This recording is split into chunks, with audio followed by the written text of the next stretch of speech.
Hello everyone and welcome back to my channel. I am your host, Saucy McFoodlefist, and today we are playing The Letter.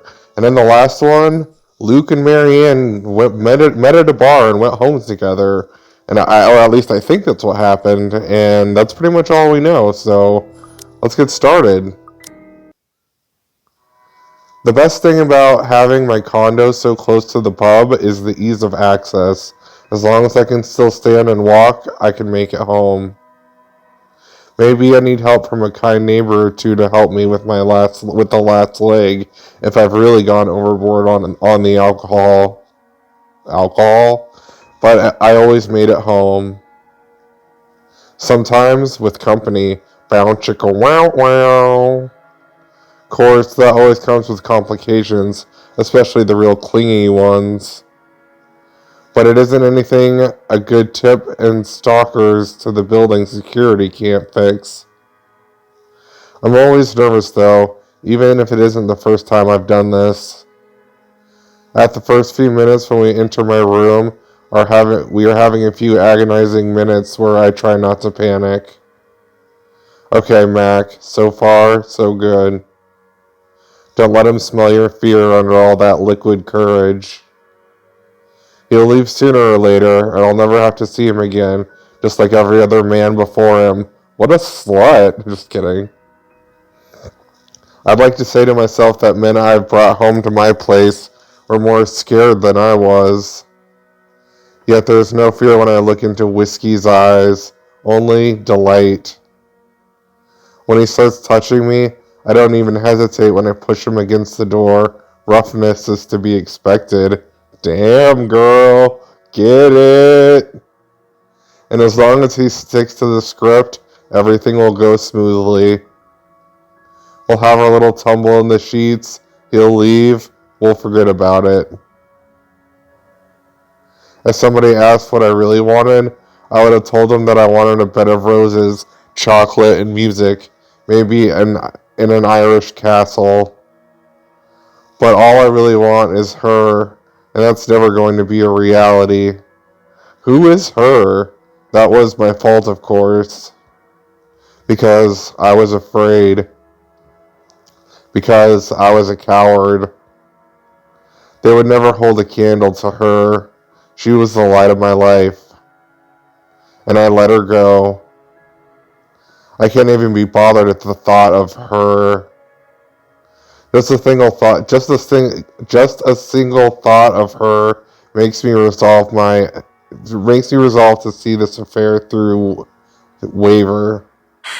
Wait. What is it now? Yes, what is it now? This is going to be Marianne. Sex or not to have sex? Sex! Nothing. Never mind. To hell with it. It doesn't matter. I'm just doing this for the exact same reason I brought a man home before, and the one before that. I didn't care about any of them. They were all nothing. Less than nothing. We are part of the air, and he pulls and rips my belt off without even bothering to take off his own jacket. We somehow make it safely to my bed, and I don't even feel it as he pins me down. Holy shit, they're having sex! This isn't about pleasure. It's about punishment. Damn. There isn't anything gentle about the kiss between us. It's all tongue, teeth, and roaming hands. There is no passion, only need. I don't know about him, but I'm not doing this to feel good. It's not some nymphomaniac who wants to get wet as though she's bringing a random stranger home to place for a lay. It's ridiculous how under the professional facade I like to put up, I do these sordid things. If any one of my clients can see the real Marianne McCullough all boozed up and having rough sex with some bloke at the bar, well, that's none of their fucking business, really. But still, Everything after is a drunken blur. Not that there's much to remember in the first place. These one-night stands were always the same, empty, meaningless sex. Flesh coming together, smelling of booze and sweat. Mother of God, pray for us sinners. I'm too busy trying to remember her hands touching me during it all. I'm trying to remember her lips that kissed me. But how can I remember something that never happened? When all is said and done, all he has to say is, You were saying something while we were at it. What were you mumbling? It was a prayer. Like, oh God, fuck me? I like it. no, it was a real prayer. A prayer for forgiveness. Because as I lie down in my bed while he was getting up to leave, I can feel my sins crawling on my back like spiders, filling me with their venom. I feel an itch that made me want to scratch my skin under until it bleeds, while my heart pounds in my ears. And I can even register what Whiskey says when he whisper his goodbye. Thanks for the good time, Marianne.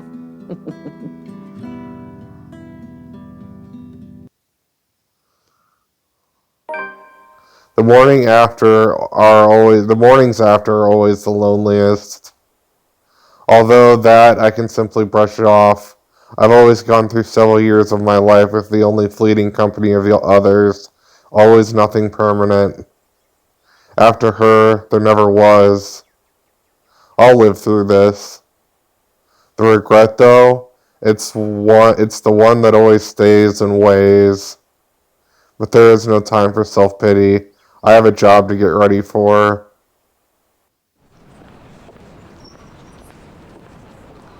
It isn't often that I think about drinking on the job, but after meeting with the Wrights yesterday, it really makes me want to break my self-imposed rules. Because first off, fucking damn Whiskey was fucking damn Mr. Wright. And to top it all off, they somehow forgot to inform me that they didn't own the Ermengarde mansion yet when they hired me. What sort of person does that? Rich people. I could do nothing but twiddle my thumbs at this, however. Twiddle my thumbs and wait to go for the signal. It's not like I can accept other smaller projects. This is a big job and I should be ready to start on it at any time. Not to mention that my PA practically begged me to be patient and wait this out. It was a hard decision to agree, but I did so in the end. Besides, I'm doing this for the Ermengarde mansion, not for anyone or anything else. I've had a headache, whatever I do anyway. I'd go to the pub again, seeing what happened a few days ago. I'd rather not end up in bed with another potential client. And it might be a huge leap in logic, but at the library is the next best thing after the pub. I have to go there anyway. I need more books for Dad. Plus, I need to return the ones I borrowed last time. Finding a new book or two to read while I have nothing to do isn't such a bad idea either. So, on a Saturday morning, I find myself going to the library in Luxbourne to hopefully cool off. After returning an XXIII and a poetry book by Henry of Podbrady, I asked the librarian about the several titles on my list, though I don't have much luck on that front. Dialogue with Death has already been snatched, and she bluntly said that she did not keep Our Mathematical Universe for someone who didn't return books on time. I make headway at least, when I ask her about Siege and rendition of Havana by Jacobo de Pezuela. If you can count on her snarling and pointing at the history section in its headway, that is. The history section is devoid of any other, except for myself and a redhead, though I'd wager to guess that Red's just passing by to get to the classical literature section. So many books, so little time. Scanning the books and seeing so many wonderful titles gives me great pleasure. And that's when I spot it. Hello, sailor. Why don't you come to Mama?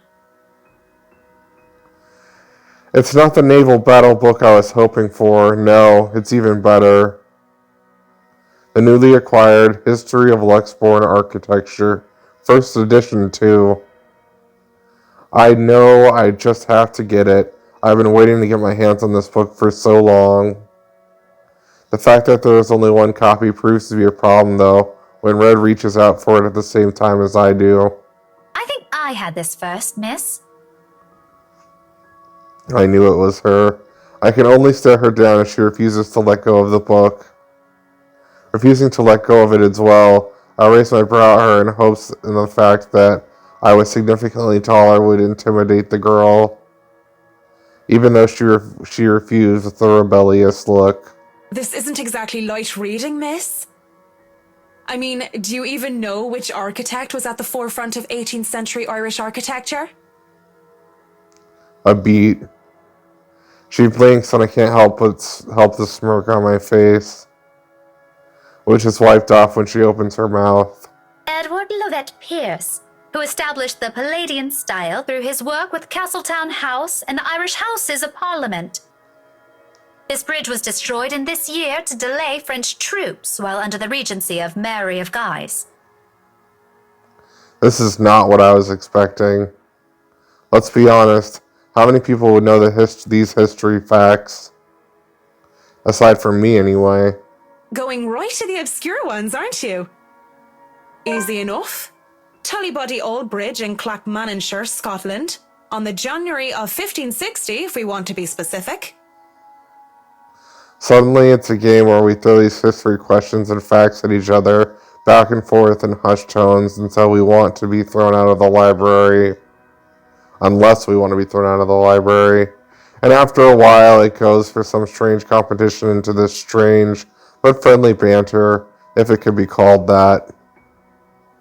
But as fun as it is, the exchange soon slows down until we're grinning at how odd the whole scene is. Marianne McCulloch, my desire for potatoes doesn't quite match what the stereotypes suggest. Rebecca Gales, the Scots' supposed hatred for the English wasn't enough to stop me from teaching their little spawns. By then, we had forgotten our little tug of war, although she still holds the book in her hands. I had to let go of it without realizing when she answered my first question. History teacher, then? Got it in one. No wonder you gave me a run for my money. Now, if we're talking about architecture, I'd blow you out of the water. You're from where? Luxburn Uni? Oh no, just St. Goretti's. Ah yes, Saint Goretti. You'd think a school would choose a more appropriate saint to name themselves after, especially when they have very young students. And I'm guessing you're an architect, if you're so confident about the subject. Interior designer, Miss Gales. Please, just call me Rebecca. You aren't one of my students, are you? Marianne, then. I could have said that I was an architect, but there's no point in explaining why I wasn't one. So, I've never seen you before. I'd like to think I've met every history aficionado in town. I blame the rock I've been hiding under, of course. That, and I'm usually only here on the weekdays if time allows. Work often has me meeting clients on the weekends. That must be interesting work. It allows for some creative freedom, sure.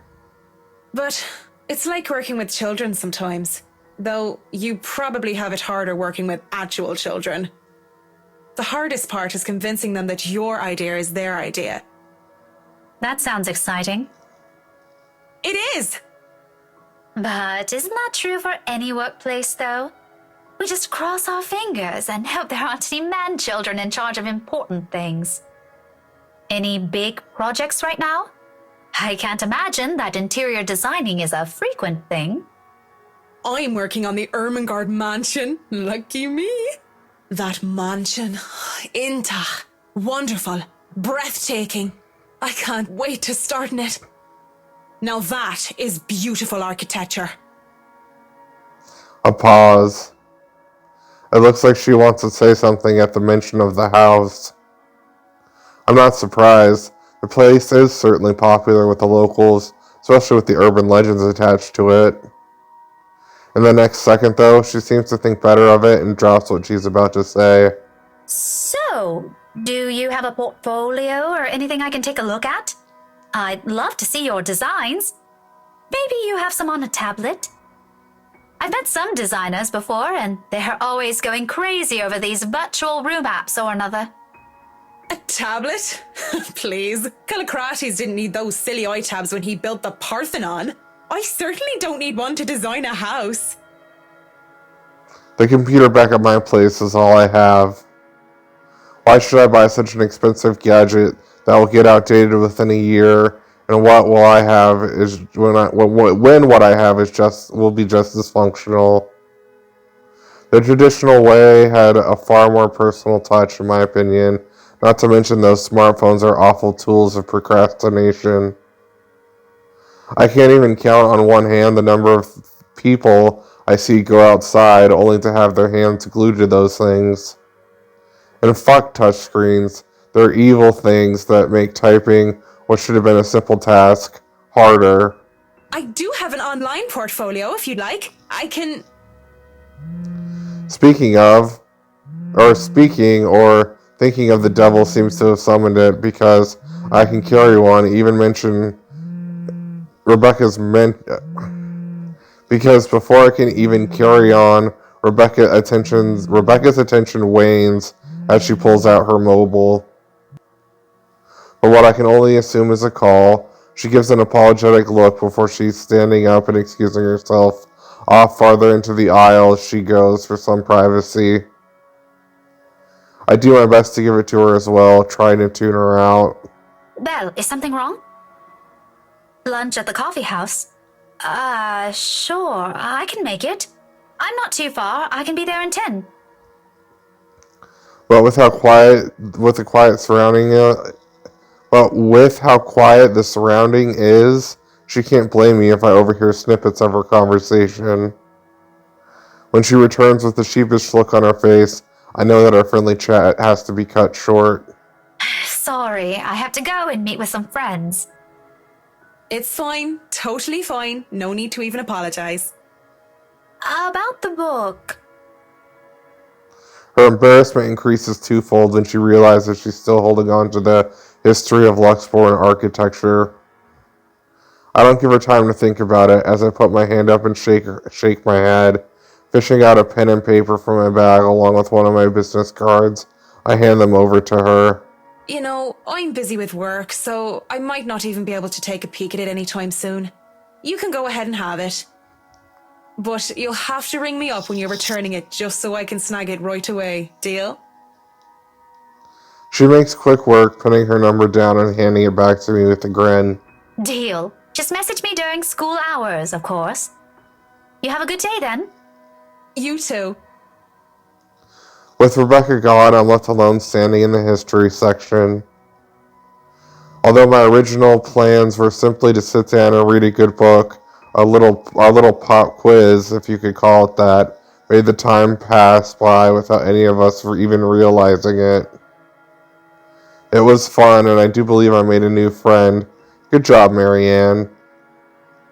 Even with the talk of lunch, however, I don't feel like grabbing a bite to eat. There are still other books to be read here, and I'm hoping to find something that will help me while I work with the rights. Something like How to Deal with Arseholes Professionally 101, just in case. I've dealt with a lot of uppity, snooty, rich clients before, but it's still better to be safe than sorry. Because Luke Wrights just takes the fucking cake. He probably manages to eat it too. It seems the world is conspiring to keep me from my me time as my mobile vibrates in my pockets the moment I find something from the shelves of the classic literature section. Marianne McCulloch, Charlie Rose Design speaking. Rose Cooper here, Miss McCullough. I hope I didn't catch you at a bad time or anything.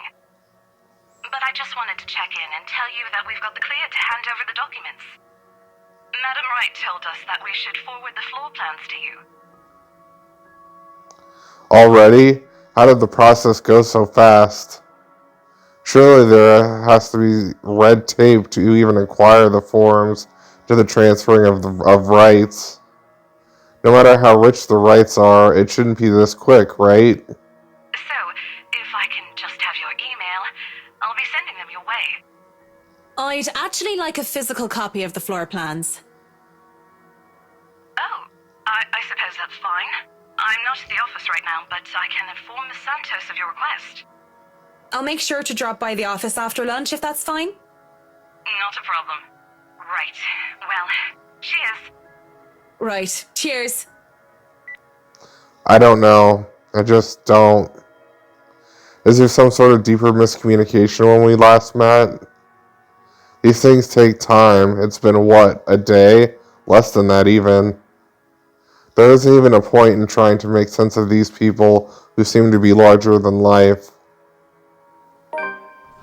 As it looks like I am on the clock starting today, I might as well eat. Grabbing some fish and chips from one of the street food stalls, I find a table to spend time with a copy of Marquis de Sade's The Crime of Love, since Rebecca left with the book I wanted. I've read this one before, along with the rest of his works.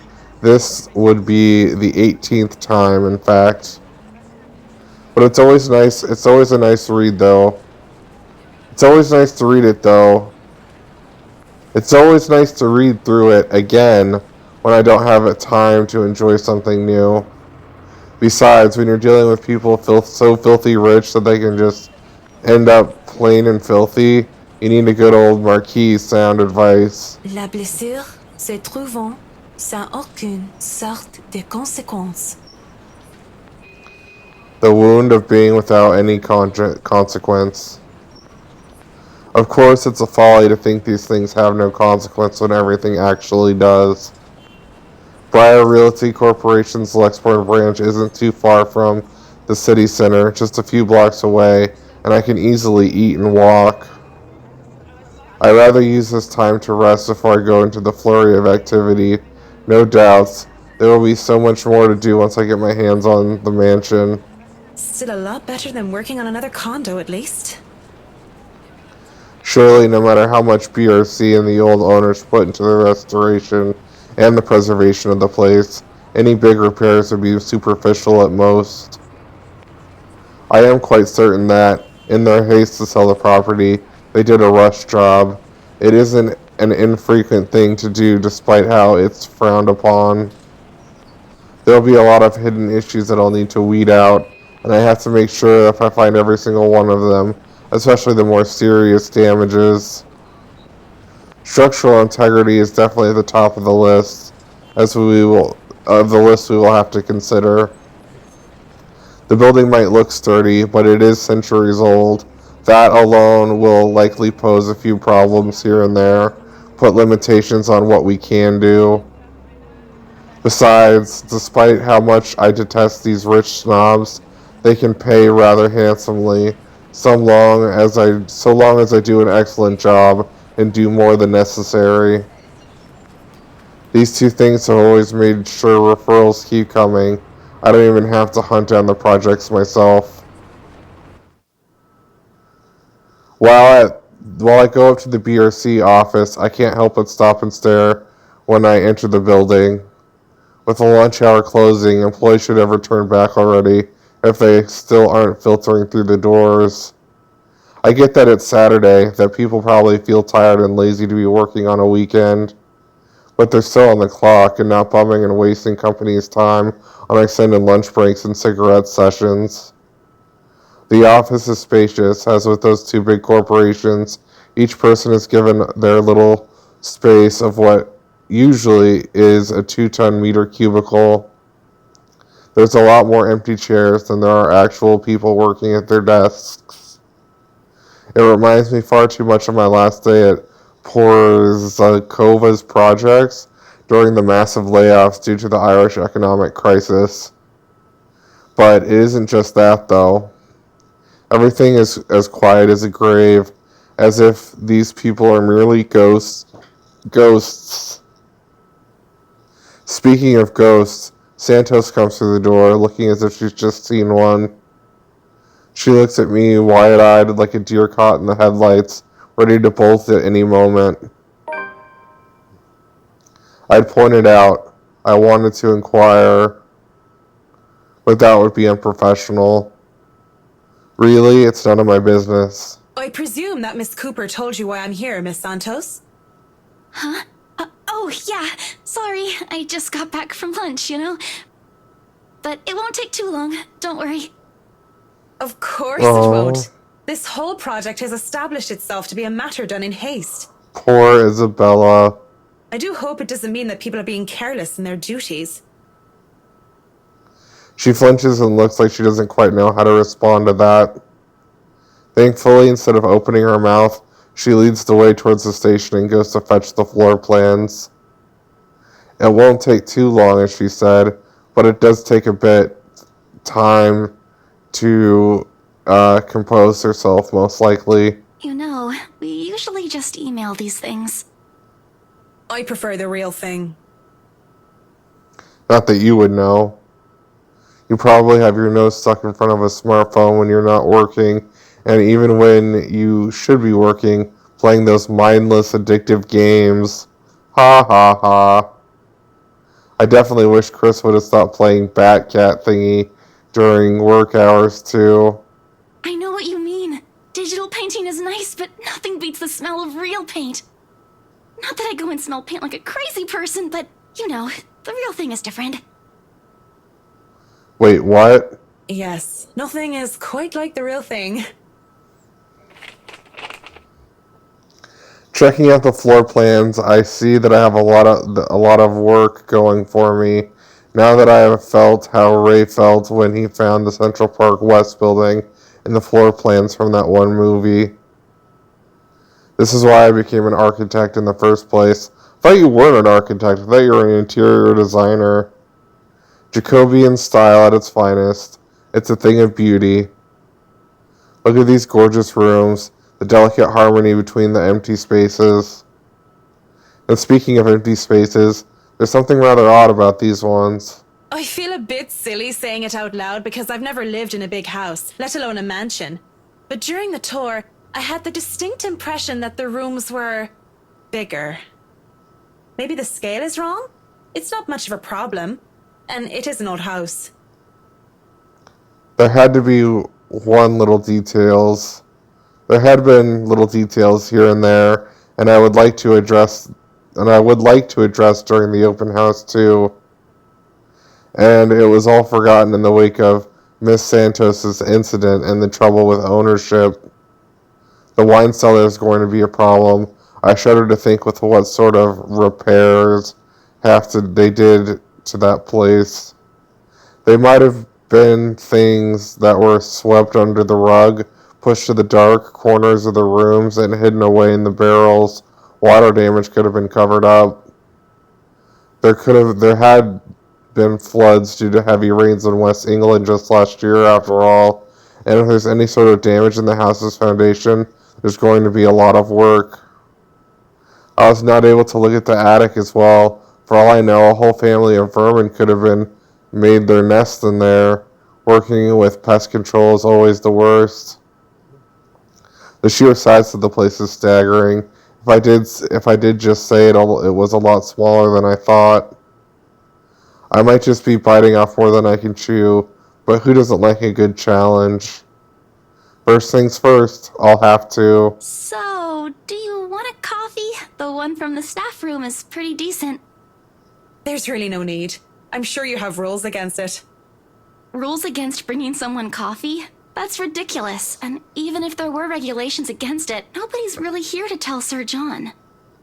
I've already brought 2 mugs, and I'm not going to drink them on my own. Come on. I have to stamp down my annoyance at being distracted. Seeing this girl, the young woman though, it looks as like she has a lot on her mind. If babbling is her way of dealing with stray thoughts, I'm not really the one she should be babbling to. How should I respond? You have something to say? I give her time to speak up, but she just stares. I clear my throat. Yes? You have something to say? An embarrassment creeps up on her face. I snatch one of the coffees from her and take a sip. Too hot. Just thinking and speaking off the record, it must be fun what you do. You go to people's houses and you make them, well, pretty. You're sharing your art with them. It's a little bit more complex than that. But if you put it that way, it is fun.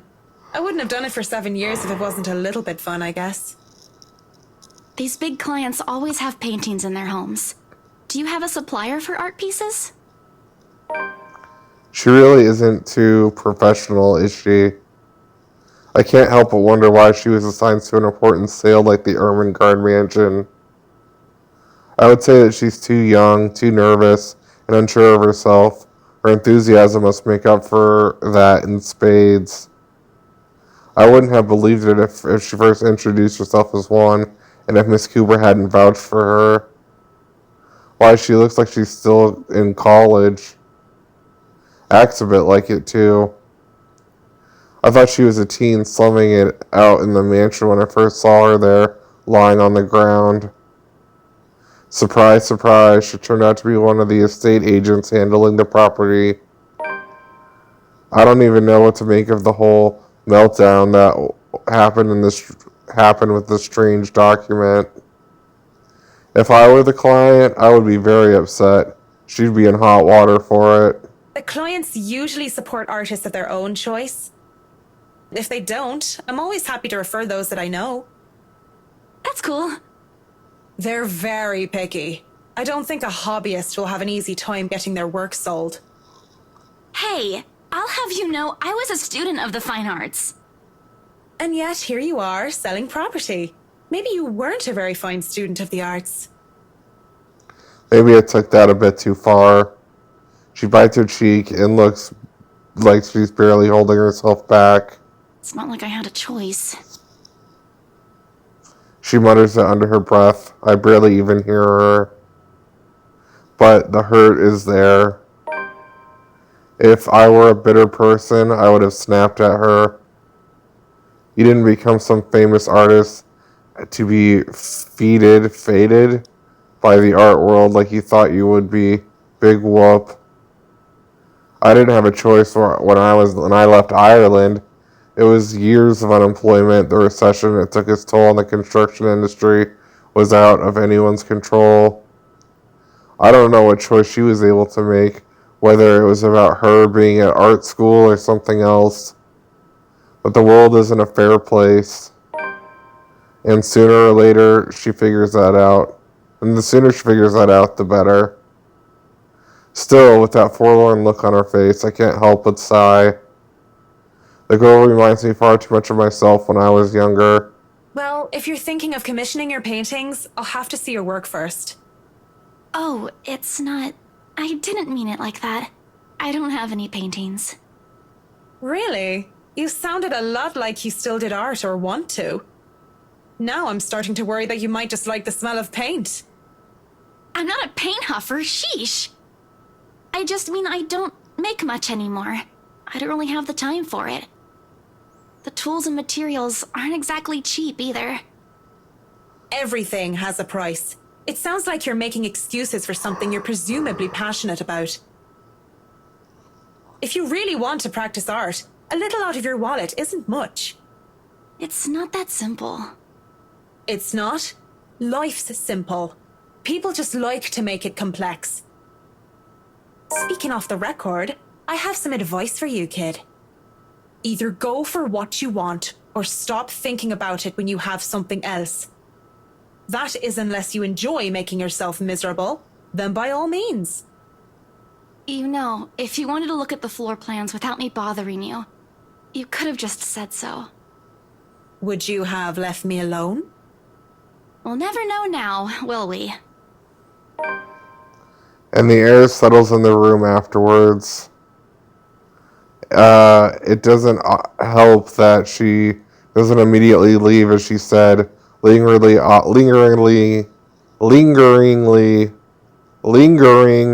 awkwardly by the door with a downcast expression. It's clear there's more that she has to say, perhaps even defend herself and her choices in life. Or she's expecting me to dish out that advice.